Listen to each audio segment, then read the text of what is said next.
Anthony Albanese and Jim Chalmers keep telling us they feel for us as the cost of living crunch continues.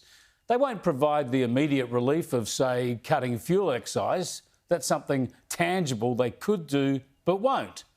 But they do give us words of consolation.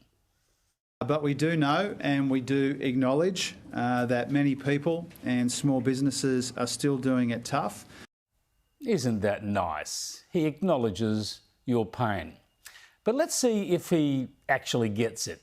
I've been struck by a few things this week that highlight how this government is out of touch with the reality of the cost of living crisis and how its priorities are all wrong as well. They're pumping out more taxpayers' money that really just pushes their political priorities without helping family budgets. Let's start with this announcement from the Prime Minister at the meeting of Southeast Asian leaders in Melbourne on Tuesday.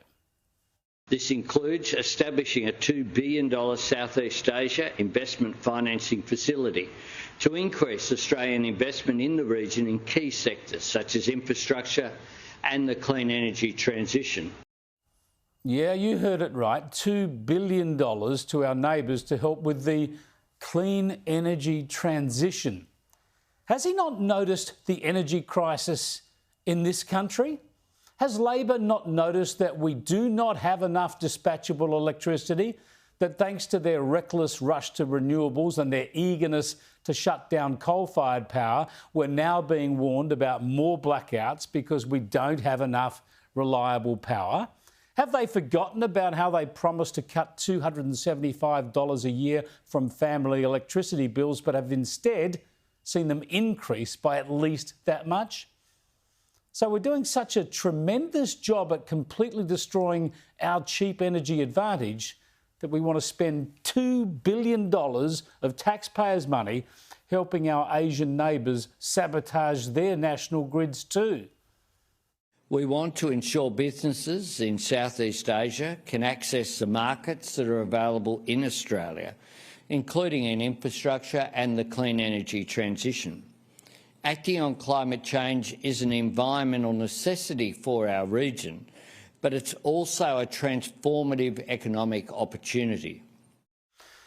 Look, either this is some evil Machiavellian plan to undermine the economies of Southeast Asia so they don't get too far ahead of us on energy, or this really is a ridiculous insult to Australian voters, using more of our tax dollars to tinker with energy in other nations, when Labor's climate and renewables obsession has produced an energy shambles at home.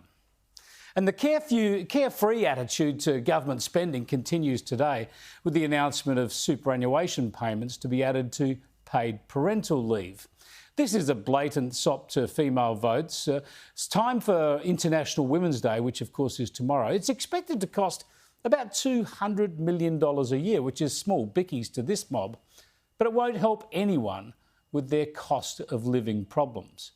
And then, of course, there's Tony Burke, the Workplace Relations Minister, who's a self-styled champion for the underdog workers, of course. He's also all for unions having more power and workers never having to go to the office and small businesses having to wear the cost of all these moves. But he doesn't mind living high on the hog himself. We looked at revelations about yet another travel perk scandal for this minister last night after he spent more than $55,000 of your money on a 4-day trip to the United States.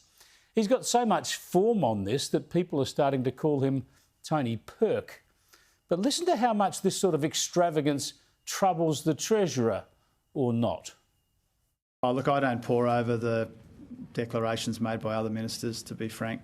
You know, I saw that there was a story in the paper about it. I didn't dwell on it. Really? He acknowledges our cost of living pain. He just can't be too bothered in making sure that his own team spends our money wisely. They're having a lend of us, aren't they?